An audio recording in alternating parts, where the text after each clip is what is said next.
তো এখানে আছে ডিমের অমলেট, আলু ভাজা, বেগুন ভাজা, গরম ভাত, পেঁয়াজ আর লেবু, আর এদিকে হচ্ছে মসুর ডাল, তার মধ্যে এই যে একটা দেওয়া গোটা রসুন দেওয়া, ঠিক আছে। সবগুলো ডালই গোটা রসুন দেওয়া, আর এদিকে হচ্ছে ক্ষীরকদম। তো এটা একটা ডিনার বা লাঞ্চের আইডিয়া। ডিম সিদ্ধ, ঠিক আছে। যারা ভাজাভুজি পছন্দ করে না, অমলেট যেমন আমি, অমলেটটা অতটাও পছন্দ না, মানে এমনি শুধু খাবো, ভাতের সাথে না। আর সিদ্ধটা ভালো লাগে।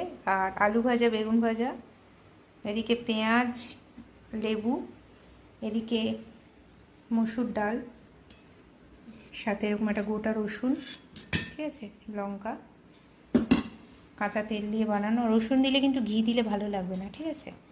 আর এটা হচ্ছে ক্ষীরকদম। তাই